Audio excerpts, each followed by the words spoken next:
I'm Cheryl and I'll be your host for today's video. We invited the three of you because you guys are close friends, right? So since you have grown up together, we believe you can naturally share your thoughts on interethnic friendship and how young people today see multicultural coexistence in Malaysia. Through these conversations, we hope to explore what coexistence really looks like in today's society. But before we start, could you guys briefly introduce yourself? My name is Christopher Long.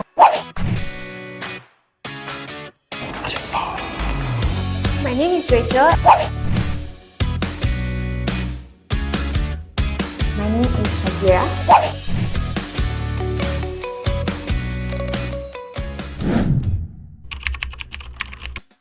I think people, they avoid to discuss about sensitive topics like race or religion. So I think they always reach to an agreement, which is the silence, to not break the relationship.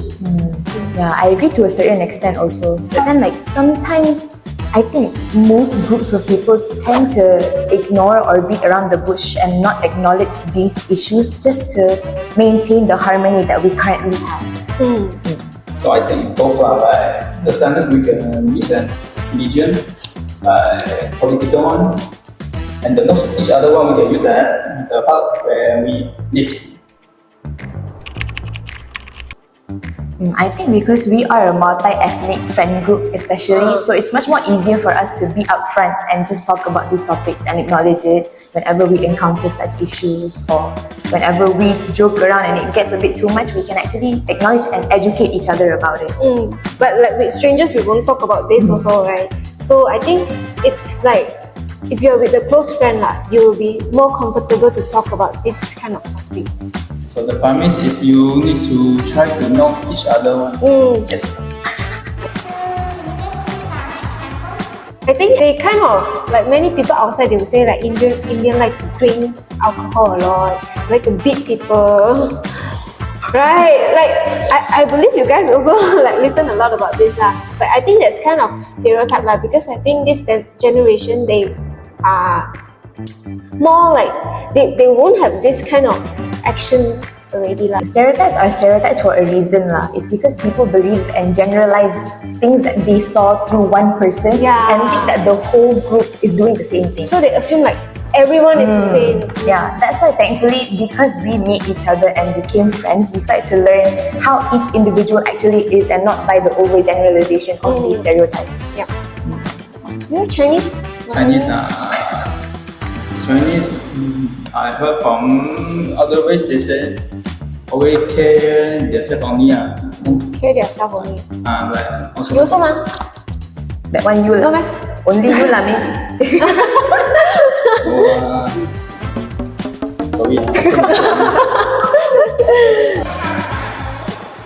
Malay, usually people say that we're lazy, right? Or maybe Lazy. Yeah, mostly people say malas lah. Malay malas lah. That's what people Why say. leh?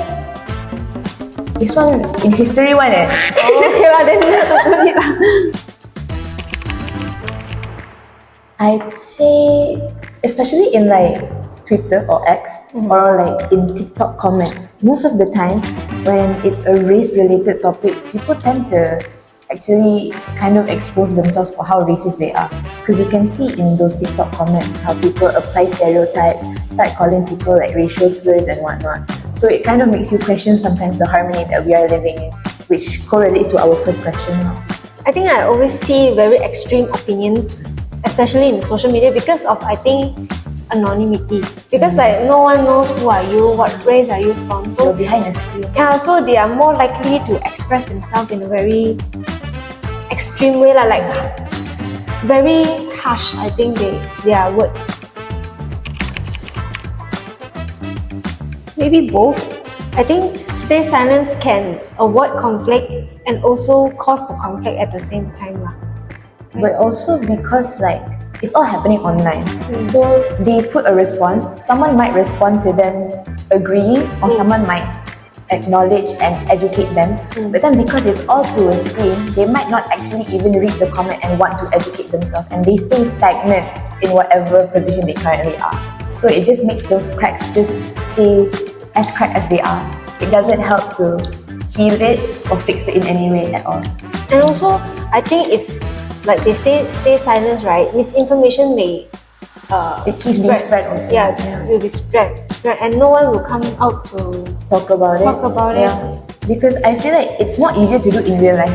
Also, like what we mentioned when you're friends, it's easier for you to talk about it and educate the people, correct them, educate them more about it. But then when it's online, I guess because it's through a screen, anonymity also, like what you mentioned. So people don't really care about it. Yeah, they don't care. I think because we are quite outspoken, we just say it up front. But the red line cannot cross them. We never cross the line. Yeah. You only.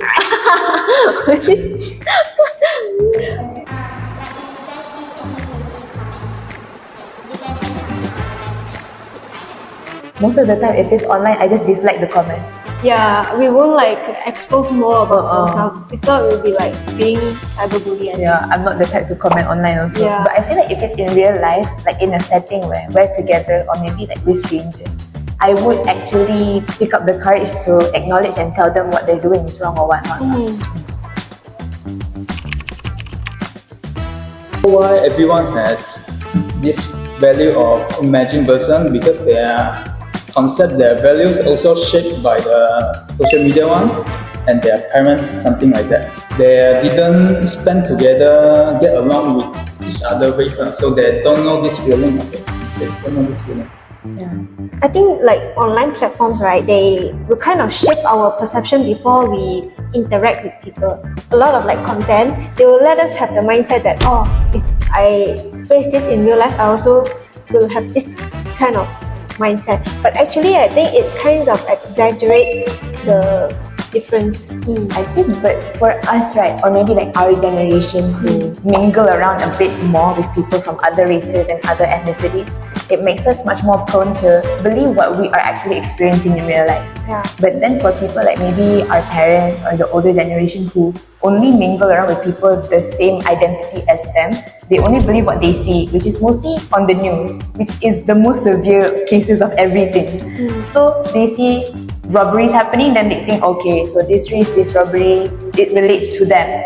So they won't really educate themselves even more about that. So for them, they would believe that perception of those people. But only for us, because we are being exposed to each individual differently, so we experience it through the reality that we see. Like I think like sometimes when we approach some Indians, right, it looks very serious or angry.